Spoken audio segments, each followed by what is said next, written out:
For asset کے ملک Indonesia کی city بندہ آچے میں پیری شہر سے تعلق رکھنے والے عالم دین و مقامی ادارے کے محتمم حضرت مولانا ابی عبداللہ شافعی دامت برکاتہم العالیہ سے رکن شورا حاجی محمد ایاز اتاری اور نگران انڈونیشیا مشاورت کی ملاقات کا سلسلہ ہوا۔ اس موقع پر دیگر عاشقان رسول اور مبلغین دعوت اسلامی بھی موجود تھے۔ دوران ملاقات انہیں عالمی سطح پر دعوت اسلامی کے تحت ہونے والے دینی و فلاحی کاموں کے حوالے سے آگاہی دی گئی اور مختلف امور پر گفتگو کا سلسلہ ہوا۔ ادھر رکن شورا حاجی محمد ایاز اتاری، حضرت مولانا ابی عبداللہ شافعی دامت برکاتہم العالیہ اور دیگر کے ہمراہ بندہ آچے میں دعوت اسلامی کے شعبہ خدام المساجد والمدارس المدینہ کے تحت زیر تعمیر مدنی مرکز فیضان مدینہ اور جامعۃ المدینہ کی عمارت کا وزٹ کرنے پہنچے۔ اس موقع پر انہیں زیر تعمیر عمارت کا وزٹ کرواتے ہوئے مستقبل میں یہاں قائم ہونے والے شعبہ جات کے حوالے سے بتایا اور دعا کا سلسلہ بھی ہوا۔ اس وزٹ کے موقع پر حضرت مولانا ابی عبداللہ شافعی دامت برکاتہم العالیہ نے عالمی سطح پر ہونے والی خدمات دعوت اسلامی کو سراہتے ہوئے مدنی خبروں کو مقامی زبان میں اپنے تاثرات دیے، جس کا نگران انڈونیشیا مشاورت نے اردو میں خلاصہ بھی بتایا۔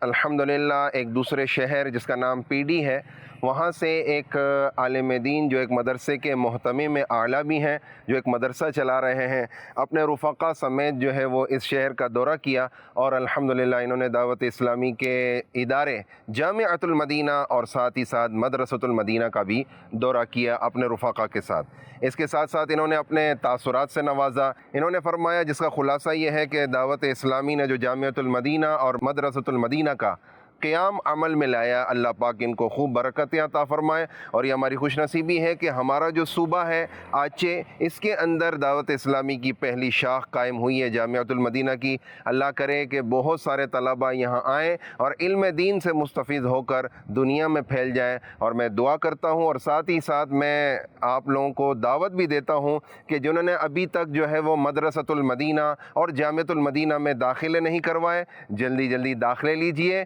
علم دین حاصل کیجئے۔ مدنی چینل کے ناظرین، آپ بھی شعبہ خدام المساجد والمدارس المدینہ کے تحت قائم ہونے والی مساجد اور مدارس المدینہ سمیت جامعۃ المدینہ کی تعمیرات میں اپنا حصہ شامل کرتے ہوئے دینی کاموں میں حصہ لیجئے اور اجر و ثواب پائیے۔